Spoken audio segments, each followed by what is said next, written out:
Hello student, my name is Professor D. A. Bhosle, working as a lecturer from DKT Yeshwantrao Chavan Polytechnic. Subject is the fundamentals of ICT आणि आपण unit number 1 basics of computer system आपण unit number 1 चालू केलेला आहे आणि जो ICT subject आहे तो ऑल ट्रेड साठी फर्स्ट सेमला कॉमन आहे. तुम्हाला सगळ्यांना मी त्याची इन्फॉर्मेशन दिलेली आहे. तर बाळांनो, आजच्या या व्हिडिओ लेक्चर मध्ये आपल्याला सॉफ्टवेअर म्हणजे काय आणि सॉफ्टवेअरचे टाइप्स आपल्याला बघायचे आहेत. प्रिव्हियस लेक्चर मध्ये आपण हार्डवेअर रिलेटेड इन्फॉर्मेशन बघितली होती. तर आता आपण सॉफ्टवेअर म्हणजे काय आणि सॉफ्टवेअरचे टाइप्स कोणते आहेत हे आपण आजच्या या व्हिडिओ लेक्चर मध्ये बघणार आहोत. तर सॉफ्टवेअर म्हणजे काय, मी जेव्हा फर्स्ट टाइम तुम्हाला फर्स्ट लेक्चर इंट्रोडक्शन दिलेलं होतं तेव्हा मी सांगितलं होतं की सॉफ्टवेअर म्हणजे काय, तर जे डोळ्याने आपण बघू शकतो त्याला म्हणतो आपण हार्डवेअर, पण इंटरनली जे रन होतं त्याला काय म्हणतो आपण सॉफ्टवेअर. तर आता त्याच आपल्या हाय लेवल लँग्वेज मध्ये आपल्याला सॉफ्टवेअर म्हणजे काय सांगायचं आहे. तर सॉफ्टवेअर म्हणजेच काय, it is a collection of programs. म्हणजे आपण सी प्रोग्राम वगैरे तुम्हाला माहित असेल, सी लँग्वेजेस वगैरे आहेत, कॉम्प्युटरच्या लँग्वेजेस असतात, त्या तुम्ही लँग्वेजेस शिकून काय करतात, प्रोग्राम्स तयार करतात आणि एकापेक्षा जास्त प्रोग्राम्स एकत्र तयार केल्यानंतर एक ऍप्लिकेशन तयार होतं, म्हणजेच ते काय तयार होतं, सॉफ्टवेअर तयार होतं. त्यालाच आपण सॉफ्टवेअर सुद्धा असं म्हणू शकतो. तर software is a set of the programs which is designed to perform a well-defined functions.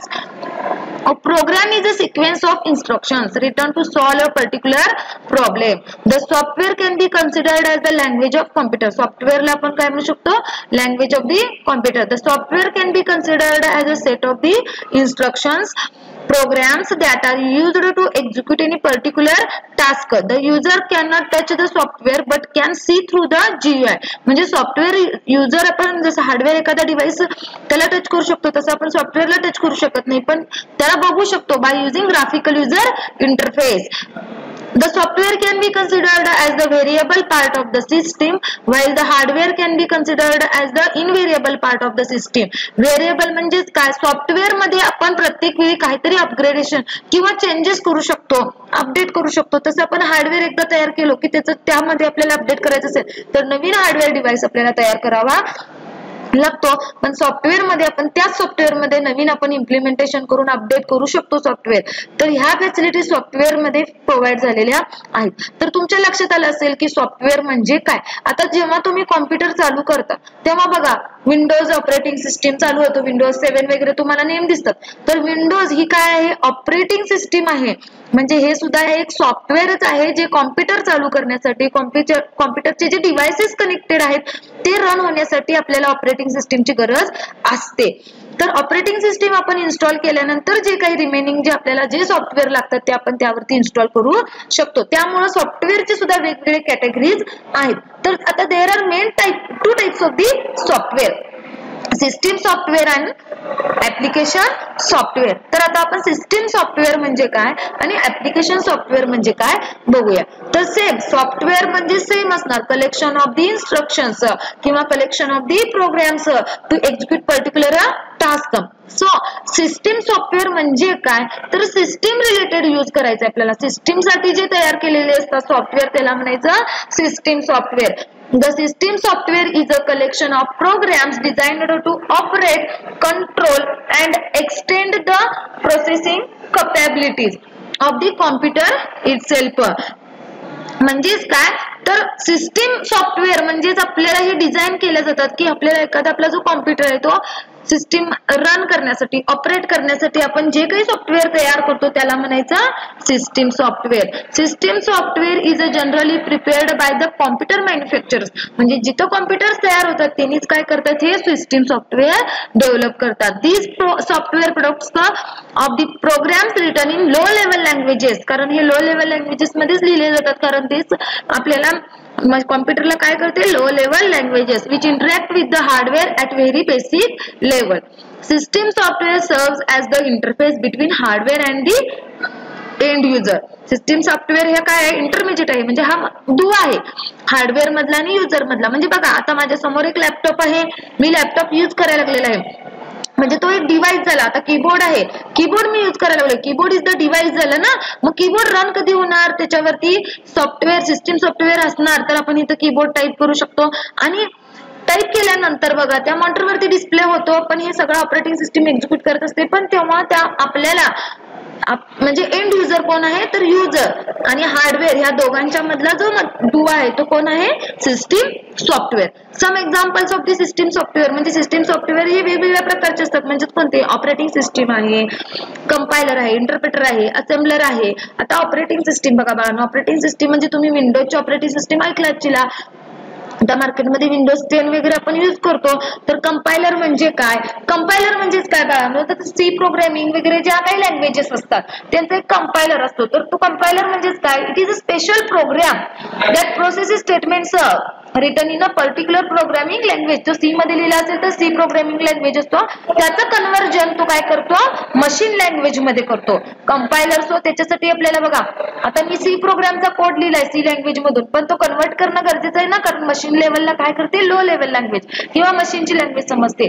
So ते कन्वर्जन करण्याचं काम कुणाचं आहे कंपायलरचं आहे. त्याच पद्धतीने इंटरप्रिटर सुद्धा असतो, इंटरप्रिटर सुद्धा कन्वर्ट करतो, पण तो लाईन बाय लाईन कन्वर्ट करत राहतो. समजलं का, हाच डिफरन्स आहे कंपायलर आणि इंटरप्रेटर मध्ये. तर सी प्रोग्रामिंग वगैरे त्याच्यासाठी आपण कंपायलर वगैरे यूज करतो, पण इंटरप्रेटर साठी आपण पायथॉन किंवा पर्ल ह्या ज्या काही लँग्वेजेस आहेत त्याच्यासाठी आपण इंटरप्रेटर यूज करतो. Interpreter takes the source program that runs it line by line, translate each line into new comes to it line, म्हणजे नवीन नवीन ज्या काही लाईन येतात वन बाय वन त्या एक्झिक्यूट केल्या जातात. त्याच पद्धतीनं असेंबलर सुद्धा यूज करतो. तर असेंबलर म्हणजेच काय, assembler the difference between compiler and assembler is that a compiler is used to convert the high level language into machine. म्हणजे कंपायलर काय करतो high level language machine language मध्ये कन्वर्ट करतो, आणि असेंबलर काय करतो असेंब्ली लँग्वेज काय करतो मशीन लँग्वेज मध्ये कन्वर्ट करतो. तर वेगवेगळ्या असेंब्ली लँग्वेजेस सुद्धा असतात, त्या काय करतात मशीन लँग्वेज मध्ये कन्वर्ट करण्यासाठी आपण असेंबलर यूज करतो. हे जे त्याच्यासाठी जे डेव्हलप केलेले सॉफ्टवेअर असतात त्याला आपण काय म्हणायचे आहेत सिस्टीम सॉफ्टवेअर. तर नेक्स्ट बघूया ऍप्लिकेशन. पर्टिक्युलर यूज साठी आपण एखादा जर सॉफ्टवेअर डेव्हलप केला असेल तर त्याला आपण म्हणू शकतो application software. Application software products are designed to satisfy a particular need of a particular environment. Particular use साठी आपण डेव्हलप केला असेल तर त्याला आपण म्हणतो application software. All software applications prepared in the computer lab can come under the category of application software. Application software may consist a single program such. वेगवेगळ्या प्रकारचे एकत्र प्रोग्राम्स आपण एकत्र करून काय करू शकतो ऍप्लिकेशन सॉफ्टवेअर डेव्हलप करू शकतो. Such as a Microsoft Notepad or written editing simple text. It may also consist of collection of programs often called software packages which work together to accomplish a task such as a spreadsheet packages. तर तुम्हाला Microsoft office बघा तुम्हाला माहित असेल Microsoft office मध्ये वेगवेगळे accessories असतात. Microsoft access असतो, मायक्रोसॉफ्ट वर्ड असतो, एक्सेल असतो, पॉवर पॉइंट असतो, ह्या मायक्रोसॉफ्टच्या ऍक्सेसरीज झाल्या. आणि विंडोजच्या ऍक्सेसरीज म्हणून ऑपरेटिंग सिस्टीम जी विंडोज आहे त्याच्या ऍक्सेसरीज वेगळ्या असतात. नोटपॅड असतो, वर्ड असतो, पेंट असतो, कॅल्क्युलेटर असतो, ह्या ज्या ऍक्सेसरीज झाल्या त्या विंडोजच्या झाल्या. मायक्रोसॉफ्टच्या मायक्रोसॉफ्ट ऑफिस ऍक्सेसरीज ऍक्सेस ह्या ऍक्सेसरीज मायक्रोसॉफ्टच्या झाल्या. हे जे पर्टिक्युलर सॉफ्टवेअर आहे त्याला आपण काय म्हणू शकतो ऍप्लिकेशन सॉफ्टवेअर. म्हणजे एखाद्या ऍप्लिकेशनच्या अंडर जे डेव्हलप केलेले असतात त्याला आपण म्हणतो ऍप्लिकेशन सॉफ्टवेअर.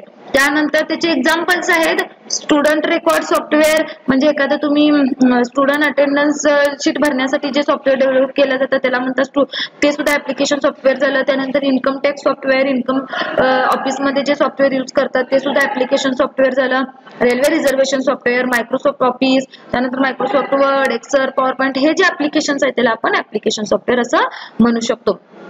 तर आता ऑपरेटिंग सिस्टीम म्हणजे काय तुमच्या लक्षात आलं असेल की ऑपरेटिंग सिस्टीम म्हणजे काय सिस्टीम सॉफ्टवेअर. तर operating system is an interface between computer user and hardware. म्हणजे हार्डवेअर आणि युजर या दोघांच्या मध्ये इंटरॅक्शन असण्यासाठी इंटरफेस आपण कोणता यूज करतो operating system. Operating system is a software which performs all the basic task like file management, memory management, process management, handling input and output, controlling peripheral devices such as a disk drive and printers. तर आपल्याला वेगवेगळ्या drivers वगैरे आपण install करतो जेणेकरून आपल्याला वेगवेगळे devices आता प्रिंटर कनेक्ट करायचं असेल तर त्या कंपनीचा तो ड्रायव्हर इन्स्टॉल करावा लागतो. तर आता इथं डायग्राम एक दिलेला आहे बघा. इथं जे आहे ते ऑपरेटिंग सिस्टीम, सिस्टीम सॉफ्टवेअर आणि ऍप्लिकेशन सॉफ्टवेअर म्हणजे आता सिस्टीम सॉफ्टवेअर म्हणजेच आपण ऑपरेटिंग सिस्टीम याला म्हणतो, ह्याचे कनेक्शन ऍप्लिकेशन सॉफ्टवेअर म्हणजे वेगवेगळे ऍप्लिकेशन सॉफ्टवेअर त्याच्यावरती आपण इन्स्टॉल करतो. आणि हार्डवेअर मध्ये बघा सीपीयू आहे, रॅम आहे, इनपुट आउटपुट डिव्हाइसेस त्याला कनेक्ट केले जातात. आणि आपण हा युजर म्हणजे हा युजर आणि हार्डवेअर ह्या दोघांच्या मधला इंटरफेस कोणता आहे? सॉफ्टवेअर. सॉफ्टवेअर म्हणजेच कोणता? सिस्टीम सॉफ्टवेअर आपण म्हणू शकतो किंवा ऑपरेटिंग सिस्टीम सुद्धा त्याला म्हणू शकतो. तर नेक्स्ट पॉइंट आहे वर्किंग विथ ऑपरेटिंग सिस्टीम.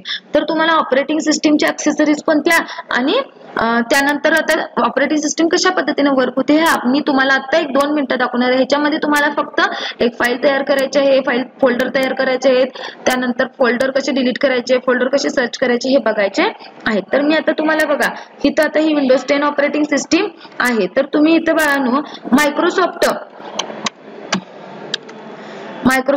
हे झालं पॉवर पॉइंट. इथं तुम्ही सर्चला टाकला तुम्हाला विजिबल होतात. मायक्रोसॉफ्ट एक्सेल आहे. तुम्ही आता मायक्रोसॉफ्ट वर्ड ओपन केला. मायक्रोसॉफ्ट वर्ड ओपन केल्यानंतर इथं तुम्हाला ही फाईल सेव्ह करायची असेल तर तुम्ही हे क्लोज म्हणा, त्यानंतर मायक्रोसॉफ्ट वर्ड. आता तुम्हाला इथं बघा ही तुम्हाला इथं फाईल ही सेव्ह करायची असेल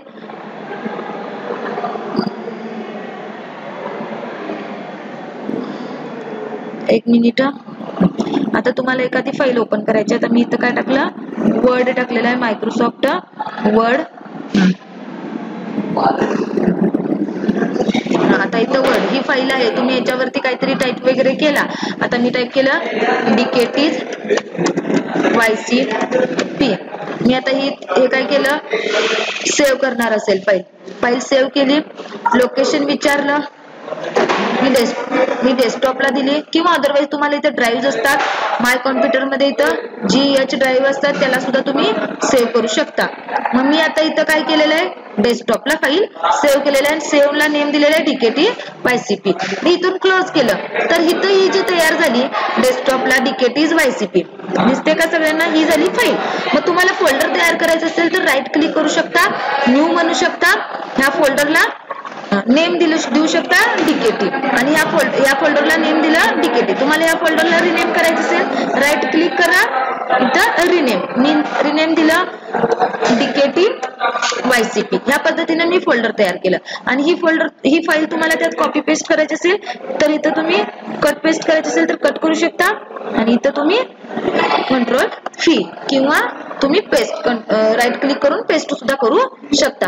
आता तुम्हाला हे फोल्डर नको असेल तर हे फोल्डर सुद्धा तुम्ही काय करू शकता? डिलीट करू शकता. तुम्ही जर डिलीट केला तर हे ट्रॅश मध्ये बघा इथं रिसायकल बिन आहे. ह्या रिसायकल बिन मध्ये DKT YCP हे फोल्डर तुम्ही परत तुम्हाला पाहिजे असेल तर रिस्टोर करू शकता. रिस्टोर झाला. परत तुम्हाला इथं बघा डिलीट केलेला फोल्डर परत इथं विजिबल होतो. इथं परत बघा तुम्हाला DKT YCP इथं फोल्डर दिसतंय का मॉनिटर वरती? पण मात्र हे परमनंटली डिलीट करायचं असेल तर तुम्ही शिफ्ट डिलीट मारू शकता. याला क्लिक करा आणि शिफ्ट डिलीट मारा आणि यस, जेणेकरून ते रिसायकल बिन मध्ये तुम्हाला परत विजिबल होणार नाही, इथं दिसत नाही. अशा पद्धतीने तुम्ही ह्या ऍक्टिव्हिटीज करून बघायचे आणि याच्यावरती प्रॅक्टिकल सुद्धा ते करून बघायचे आहे. तर बाळांनो आजचं तुम्ही हे जे व्हिडिओ लेक्चर बघितला त्यामध्ये काही जर शंका असतील ते तुम्ही विचारून घेऊ शकता. आणि बाळांनो तुम्ही हे जे लेक्चर आहे ते 1 ते 2 वेळा तुम्ही बघून घ्या. हे PPT आहेत ते व्यवस्थित रीड करून घ्या. थँक्यू.